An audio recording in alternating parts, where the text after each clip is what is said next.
Thank you, Mr. Chairman. Thank you for having this hearing.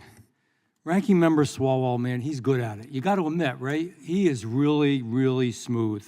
So we're going to look at the shiny object over here. We're going to talk about Clay Higgins, Chairman Jordan, James Comer, Marjorie Taylor Greene. We're going to talk about impeachment. We're going to talk about January 6th. I'm not going to do that. I'm not going to talk about the Department of Justice going into traditional Roman Catholic churches. I'm not going to talk about our Department of Justice going into school boards. I'm not going to speak about the Russian collusion hoax and how it was untrue and the FBI was actually the one that colluded. I'm not going to speak about Biden's FBI director saying how dangerous things are here, his own director of the FBI, because of all the undocumented illegal individuals coming across. I'm not going to speak about Mayorkas, who is knowingly, purposefully. You want to talk about why he was impeached? That's why he's impeached, because he's allowed this to happen. I'm not going to speak about Joe Biden's meetings with Russian oligarchs. I'm not going to speak about his meetings with Burisma and his son's business, or the Department of Justice working with President Biden and others to try to get a real big sweetheart deal that no other American would ever get for his son. No, let's stick to what it's about. Let's talk what this is about, because they want to pull us somewhere else. And let's be clear.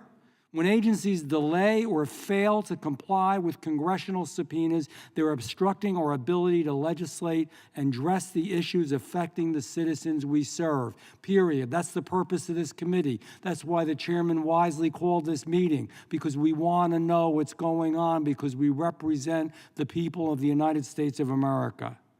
And when they fail to turn it over, and especially the documents relating to the southern border, they're delaying our ability to identify the many disasters that could occur, and quite frankly, the disasters that have been created by this administration. So let me talk about something. Ms. Butow, thank you for being here. I'd like to specifically revisit a meeting on January 8th, 2024. Secretary Mayorkas, in a private meeting with Border Patrol, you know about it, admitted that more than 85% of illegal aliens encountered at the southwest border were being released into the country. That's a fact. Following the statements, the committee requested data about this alarming admittance by our own secretary. We requested it, we should get it. The American people should know. We wanted to know what's going on. Typical fashion, DHS refused to comply with these requests, and the committee was forced to issue a subpoena on April 17th, 2024. That's why we do subpoenas. It's unfortunate. Your department has assured us that it is committed to giving Congress timely, objective, and precise data on immigration enforcement.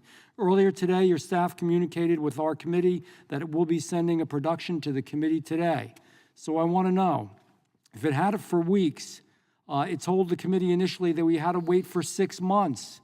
Why did it change now from weeks, and why do we have to wait to 6 months? Why are they available now and they wouldn't have been available before? With respect to the 85% comment, I believe the department has spoken to that issue, as has the secretary.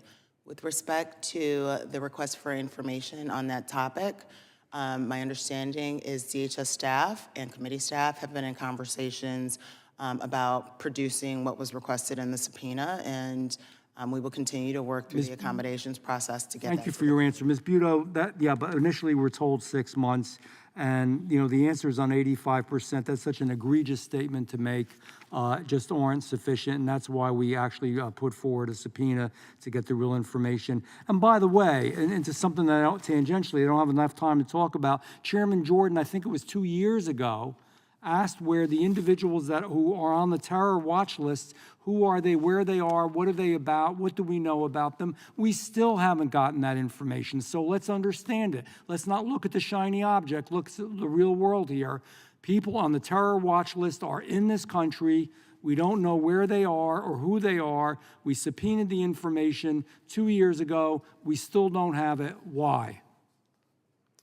With respect to the TSDS, I understand that there is a great deal of interest in this. DHS is a user of the information that is on that list. We are not the owner of that information. We have been in constant communication with staff, and we will continue to do so. See, that's gobbledygook. No offense to you. I respect you. I'm glad that you're here. But when any Americans that are watching this, I don't know how many are, to be honest with you, they don't want to hear that answer. They want to hear the answer that I want. Where are they? What are they doing? Are we safe? That's the real deal, and we're not getting the real deal. I yield back. Gentleman,